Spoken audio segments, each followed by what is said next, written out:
Assalamualaikum warahmatullahi wabarakatuh. Apa kabar kalian? Semoga kalian baik-baik saja dan tetap diberikan kesehatan oleh Allah Subhanahu wa taala. Bantu channel kami dengan cara subscribe dan tekan tombol lonceng kalian. Terima kasih. Semoga kisah ini bermanfaat. Apa bisa beli nasi putih harga segini, Bu? Kakek tua yang tak lain adalah ayah dari bapakku menyodorkan uang receh pecahan 500-an yang berjumlah 10 keping. Itu adalah upah yang kami dapatkan hari ini setelah menjual barang rongsokan.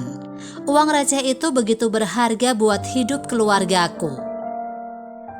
Hari ini tak banyak barang bekas yang didapat karena semakin banyaknya saingan.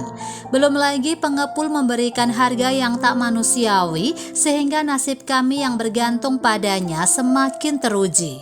Hanya pekerjaan ini yang bisa dilakukan oleh kakek dan juga aku yang baru berusia 14 tahun. Tubuhku yang kurus karena sering menahan lapar membuatku tak kuat kerja berat. Sudah sering aku mencoba cari kerja, tapi selalu berujung penghinaan. Kerak-keraknya juga gak apa-apa, yang penting agak banyak. Kakek berujar lagi saat pemilik warung nasi ini menghitung uang receh yang diterimanya. Aku ikutan deg-degan melihat ekspresi si ibu berbadan agak gemuk itu. Kami sudah langganan beli nasi putih di warung itu. Sengaja beli nasi putih saja agar dapat lebih banyak. Dengan lauk garam saja nanti di rumah. Nasinya akan terasa nikmat. Namun kali ini yang jaga adalah pemilik warungnya langsung. Biasanya yang jaga adalah ibu-ibu muda yang selalu bersikap judes. Dia selalu ngomel saat kakek membeli nasi putih saja seharga 10.000. Mungkin saja ibu ini lebih galak dari pelayannya, apalagi kini hanya punya 5.000 rupiah. Apa hanya ini uangnya, Kek? Tanya pemilik warung. Iya, Bu, cuma itu uang yang kakek punya. Kakek menjawab dengan lesu. Siapa saja di rumah, Kek? Apa cukup harga 5.000? Tanya penjaga warung lagi. Cukup tak cukup akan kami cukup-cukupkan, Bu. Nasinya akan kakek bagi dengan 4 cucu. 3 ada di rumah dan satunya lagi anak ini. Cucu kakek paling besar. Kakek menunjukku yang berdiri agak jauh. Badanku kotor dan bau sehingga tak berani mendekat. Takut kalau akan membuat pengunjung rumah makan jadi mual. Oh baiklah, tunggu sebentar, Kek. Akan saya siapkan nasinya. Pemilik warung itu segera bergerak untuk menyiapkan pesanan kami. Kakek menatapku seraya tersenyum. Aku pun menarik nafas lega mendengar jawaban dari ibu tadi. Namun agak lama belum juga keluar ibu berjilbab panjang itu membuat hatiku jadi cemas. Hari sudah mulai malam dan adik-adik akan khawatir jika kami belum pulang. Ini pesanannya, Kek. Ibu itu akhirnya muncul, tapi dengan membawa 1 kresek hitam ukuran agak besar. Kakek mengintip isinya lalu menggeleng pelan. Ibu pasti salah kasih ini. Kakek hanya pesan nasi putih harga 5.000, ucap kakek bingung. Tidak, saya tak salah kasih, Nek. Ini rezeki kalian. Bawalah pulang. Pasti cucu kakek sudah menunggu di rumah, jawab ibu pemilik warung dengan senyum hangatnya. Alhamdulillah, terima kasih banyak, Bu. Kakek pun antusias. Aku ikut senang melihat kakek tersenyum sumringah meskipun belum tahu apa isi kresek yang diberikan oleh ibu tadi. Karena melihat kakek lumayan payah membawa kresek itu, aku pun mengambil alih darinya. Aku dan kakek berjalan agak cepat menuju rumah yang jaraknya sekitar setengah kilometer dari perkampungan. Rumah sederhana tanpa listrik yang kakek dirikan di atas tanah warga. Sudah 3 tahun kami di sana. Lebih tepatnya setelah bapak menjual rumah dan tanah milik kakek dan meninggalkanku begitu saja. Bapak dan ibu sudah bercerai, entah apa sebabnya. Yang ku tahu mereka memang sudah sering bertengkar. Bapak hanya mau membawaku karena paling besar dan sudah bisa mengurus diri sendiri tanpa menyusahkannya. Sedangkan 3 adikku ikut bersama dengan ibu. Namun beberapa bulan lalu ibu datang ke kampung ini. Kukira akan menjemputku, tapi rupanya mengantar adik-adik untuk tinggal bersama kakek. Ini cucumu, Pak, Aku masih muda dan perjalananku masih panjang. Aku ingin menikah, tapi tak ada laki-laki yang mau menambah beban dengan merawat 3 anak yang bukan darah dagingnya. Anakmu yang merupakan bapaknya mereka saja tak peduli, apalagi orang lain. Mereka ini tanggung jawab bapak kandung mereka, ujar ibu kala itu dan langsung pergi tanpa menghiraukan tangisan adik-adikku. Tubuh ibu terlihat kurus dari terakhir kami bertemu dan wajahnya pun semakin kusam. Aku yakin hari-hari yang ibu lewati sangat sulit. Namun apakah ibu tak peduli dengan perasaan adik-adikku yang harus berpisah dengannya? Perih, entah bagaimana aku menyebutnya. Sebagai anak tertua, aku memeluk 3 adikku berusaha menenangkan mereka. Setelah hari itu, beban kakek di usia senjanya bertambah. Ada tambahan 3 anak yang harus dia beri makan. Assalamualaikum. Suara salam kakek membuyarkan lamunanku tentang orang tua yang tidak bertanggung jawab. Padahal aku dan adik-adik tak minta dilahirkan, apalagi jika harus menderita seperti ini. Punya orang tua lengkap tapi serasa yatim piatu. Waalaikumsalam. Hore, kakek dan Bang Aji pulang, seru Aksa adikku yang harusnya sudah masuk SD. Arya dan Arjun pun bersorak kegirangan. Keduanya adalah kembar tapi tidak identik. Tahun ini sudah berusia 4 tahun. Ayo kita makan, kakek bawa makanan yang banyak. Kakek bersorak antusias. Hore, aku sudah lapar, kek. Arya mengusap-usap perutnya yang buncit tak wajar. Banyak yang menyebutnya busung lapar karena badan yang cungkring tidak seimbang dengan perutnya. Baca bismillah dulu dan makannya jangan buru-buru. Kita kebagian 1 bungkus per orang. Ku berikan 1 bungkus pertama pada Arya. Dia biasanya makan paling lahap dan cepat karena takut tak kebagian. Namun kali ini kami dapat rezeki yang lumayan dari orang baik. Tiap bungkusnya porsi jumbo. Ada ayamnya, Bang. Ini boleh dimakan semua. Aksa menatap paha ayam yang menggoda di atas bungkusan nasi ramesnya. Dengan bantuan cahaya tamaram lampu minyak, aku melihat wajah adik-adikku yang sumringah. Iya, makanlah, Dek, jawabku hangat. Terima kasih Bang Aji, terima kasih kakek. Aksa langsung makan dengan lahap dan sesekali memuji nikmatnya makanan yang dia kunyah. Aku makan dengan sangat pelan, menikmati rasa yang sudah lama tak pernah kucicipi. Terakhir makan dengan lauk ayam seperti ini saat masih tinggal bersama ibu dan bapak. Kek, ayamnya dimakan, nanti bisa diminta adik-adik, bisikku. Nasi milik kakek sudah habis setengah, tapi ayamnya masih utuh. Aku tahu, kakek sering mengalah demi cucu-cucunya yang sedang dalam masa pertumbuhan. Mereka mana tahu kalau kakek hanya berbohong saat bilang sudah kenyang, maupun tidak doyan makanan enak. Kek, mereka sudah kebagian semuanya, kakek juga harus memakannya. Suatu saat aku akan sering membelikan ayam goreng seperti ini untuk kita semua. Aku berbisik lagi, kalimat terakhir seperti sebuah harapan, tapi entah akan terwujud atau tidak. Aku tak sempat lulus SD dan tak punya keahlian apa-apa. Aku hanyalah anak remaja yang dipaksa bersikap lebih dewasa oleh keadaan. Sayurnya saja sudah cukup, Ci, jawab kakek lirih. Tidak, Kek, ayo makanlah. Kakek harus sehat dan kuat agar bisa terus menemaniku berjuang membesarkan adik-adik. Aku belum bisa mandiri, Kek. Kujubit sedikit daging ayam goreng dan menyuapkannya ke mulut kakek. Mata mulai menghangat, tapi sekuat tenaga ku tahan agar tidak jatuh bulir bening ini. Aku anak laki-laki yang harus tegar dan kuat menghadapi pahitnya hidup. Akulah yang harus jadi pelindung bagi mereka semua. Dan orang pertama yang ingin ku bahagiakan adalah lelaki tua ini. Lelaki tua yang sudah banyak uban di hadapanku mengangguk pelan. Sesekali dia menghirup udara dari hidung dengan kasar, seperti untuk menyamarkan tangisan yang hendak memberontak. Aku menatap ke arah samping, mengusap wajah yang basah dengan kasar. Selesai makan, adik-adik akhirnya bisa tidur nyenyak tanpa ada keluhan masih lapar. Kakek pun kulihat sudah tidur pulas. Mungkin karena perpaduan antara capek dan juga kenyang. Aku membetulkan letak selimut adik-adikku yang sudah tak beraturan. Kuusap kepala mereka bertiga sambil memandangi wajah yang masih polos. Sekecil ini mereka harus ikut menderita. Di luar sana entah sedang apa kedua orang tuaku. Apakah mereka merindukan kami atau malah tertawa bahagia dengan keluarga baru? Memikirkannya saja sudah membuat hati ini jadi sesak. Aku beralih menatap wajah keriput kakek. Tangan tuanya yang hitam sudah menemaniku sejak 3 tahun lalu. Dulu masih banyak orang bersimpati atas nasib kami yang ditelantarkan oleh bapak.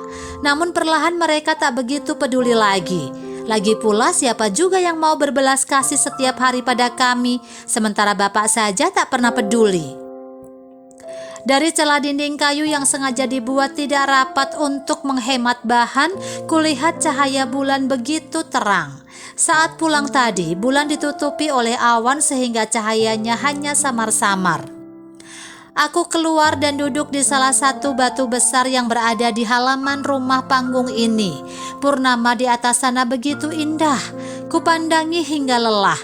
Tak begitu hirau dengan suara nyamuk yang berdendang ria. Sesekali aku menggaruk kulit yang gatal akibat gigitan serangga terbang itu. Setelah cukup ngantuk, barulah aku masuk ke dalam rumah, berbagi tempat tidur dengan 4 manusia lain dalam ruangan sempit ini. Sempit namun cukup untuk mengisi kehangatan di dalam hati. Setidaknya kami masih saling memiliki satu sama lain. Pagi ini seperti biasa kami makan singkong untuk mengganjal perut. Singkong yang diambil dari kebun milik warga. Pemilik tanah ini sangat baik, mengizinkan kakek mendirikan bangunan di atasnya dan menanami sekitar dengan singkong. Lumayanlah, ketika masa panen tiba bisa kami hemat untuk persediaan makanan. Singkong ini jugalah yang akan dimakan oleh adik-adikku siang nanti. Kek, nanti malam bawa ayam goreng lagi ya, pinta Arjun dengan wajah memelas. Insya Allah, kakek mengusap kepala cucunya bergantian. Jaga adik-adikmu Aksa, semoga saja kakek dan abangmu dapat rezeki lebih hari ini, tuturnya hangat. Iya kek, Aksa menyahut dengan lantang. Dia memang sudah lumayan besar, tapi tidak kuajak ikut mulung. Di sini pun dia begitu sibuk mengurus rumah dan si kembar, mulai dari memandikan dan juga mencuci baju di sungai kecil yang terletak tak begitu jauh dari sini. Aku dan kakek melangkahkan kaki mencari benda yang dianggap sampah oleh orang lain, barang rongsokan yang bisa membuatku dan kakek mendapat imbalan uang receh. Meskipun receh tapi begitu berharga. Uang receh itulah yang kami gunakan untuk beli nasi setiap malamnya. Kek, aku ingin sekali bekerja yang lebih layak dari memulung. Memulung sangat melelahkan. Seharian kita bekerja imbalannya tidak setimpal. Apa aku boleh seperti mereka saja? Kupandangi para pengamen modal kresek yang mendatangi mobil dan motor yang berhenti di lampu merah. Hanya nyanyi-nyanyi tak jelas, mereka dapat uang dengan mudah. Ada juga yang langsung menadahkan tangan meminta belas kasihan.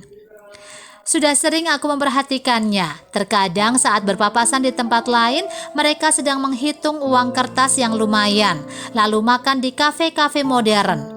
Betapa mudah bagi mereka mencari uang. Jika dilihat dari penampilanku yang kurus begini, mungkin akan banyak yang iba, apalagi ikut bersama kakek yang sudah renta. Hus, jangan pernah bermimpi menjadi seperti mereka. Upah uang receh yang kita terima lebih berharga. Ini hasil keringat yang halal, bukan meminta-minta.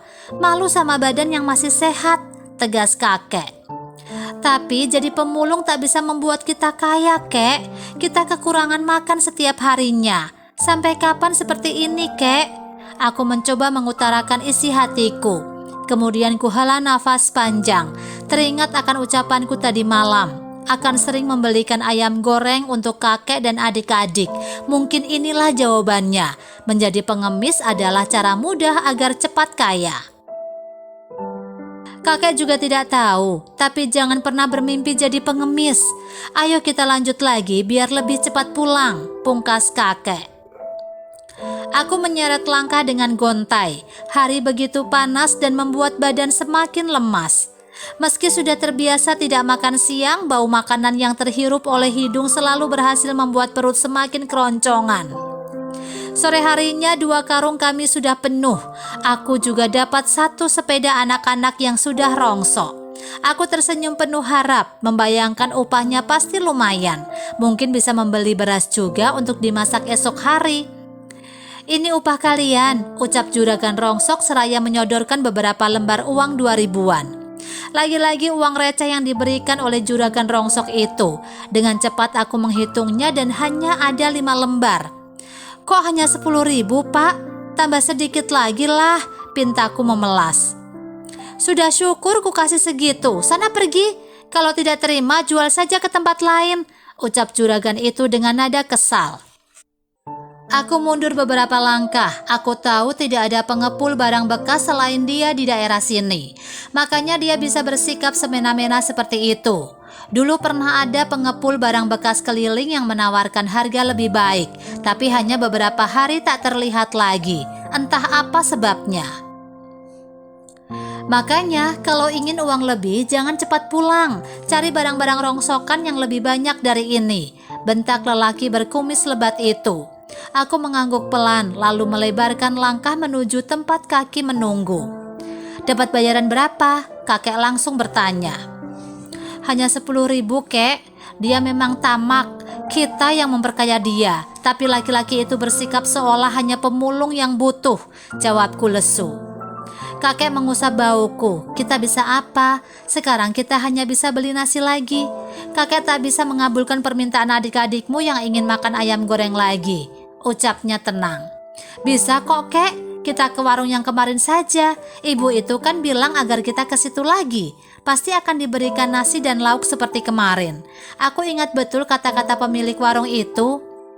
Kakek menggeleng. "Kita cari warung lain saja. Kalau ke sana itu sama saja dengan mengharap belas kasihan. Apa kamu tak lihat kalau warung makan itu lumayan sepi?" jawab kakek yakin. Aku tak bisa berkata apa-apa lagi. Dengan segala keterbatasan yang kami miliki, kakek tak mau menurunkan harga dirinya. Pantang baginya dikasihani, apalagi sampai memberatkan orang lain. Tak ada pilihan, mulai besok aku harus mencari pekerjaan yang lain ke pasar. Semoga saja ada pekerjaan yang bisa aku lakukan di sana. Keesokan harinya aku tidak ikut kakek memulung dan langsung pergi ke pasar di pagi buta. Sungguh pemandangan yang baru bagiku. Hiruk-pikuk pasar yang sangat sibuk. Tak lama begitu aku sampai di pasar, tiba-tiba ada pria parubaya yang meminta aku membantunya memindahkan sayuran dari mobil pick-up ke dalam lapaknya. Tanpa berpikir panjang, aku pun segera bergerak mengikuti arahannya. Dan dari situlah akhirnya Pak Sugeng si penjual sayur merekrutku untuk menjadi kuli panggulnya. Bayaran yang dia berikan pun lebih besar dari hasil memulungku dengan kakek biasanya. Berawal dari kuli panggul, lambat laun aku belajar cara berdagang sayuran dengan Pak Sugeng. Beliau pun tak segan-segan mengajariku cara berdagang yang baik. Awalnya aku diminta untuk memasarkan sayuran-sayuran di ladangnya kepada lapak-lapak kecil di pasar. Setelah itu aku diajarkan bagaimana cara mengelola keuangan dalam skala dagang. Aku pun belajar dan bekerja dengan sungguh-sungguh. Aku tak boleh menyia-nyiakan kesempatan ini. Pak Sugeng bagai malaikat dalam hidupku. Berkatnya aku jadi banyak belajar bagaimana caranya menghasilkan uang dengan lebih layak dan tentunya halal. Berkat ilmu yang kudapat darinya, akhirnya aku memutuskan untuk membuka lapak sayurku sendiri dan meminta kakek untuk berhenti memulung. Pasang surut pasti ada, apalagi saat cuaca ekstrim dan harga sayur melonjak tinggi. Belum lagi saat banyak kebun yang terkena wabah hama. Namun aku tak menyerah begitu saja, karena ada kakek dan adik-adikku yang harus aku nafkahi. Aku tak ingin mereka makan singkong lagi sehari-hari. Aku ingin mereka bisa makan dengan segala lauk pauk yang mereka inginkan. Dan alhamdulillah, setelah 1 tahun aku merintis usaha sayuran, akhirnya aku memiliki lapak sendiri. Sebuah ruko yang bisa dikatakan lumayan besar untuk kami jadikan tempat tinggal dan meraup pundi-pundi rupiah. Adik-adik pun kini tak mengalami gizi buruk lagi. Bahkan Aksa bisa bersekolah sebagaimana mestinya. Tak jarang kakek menawarkan diri untuk ikut bekerja di lapakku, namun aku menolaknya. Aku tak ingin kakek kelelahan. Aku ingin kakek menikmati hari tuanya sembari menemani si kembar. Kini aku bisa menepati janjiku pada mereka. Jangankan makan dengan lauk ayam goreng, dengan daging sapi Wagyu A5 pun aku tak segan-segan menurutinya. Yang terpenting bagiku saat ini adalah kakek dan adik-adikku. Dari kisah ini kita bisa belajar bahwa setiap ada kesulitan pasti ada kemudahan. Tergantung bagaimana kita dalam menjalani hidup. Karena Tuhan tidak akan menguji hambanya di luar batas kemampuannya. Jadi tetaplah berusaha dan menjalani hidup dengan versi terbaik masing-masing. Bagaimana menurut kalian? Tulis pendapat kalian di kolom komentar ya. Wassalamualaikum warahmatullahi wabarakatuh.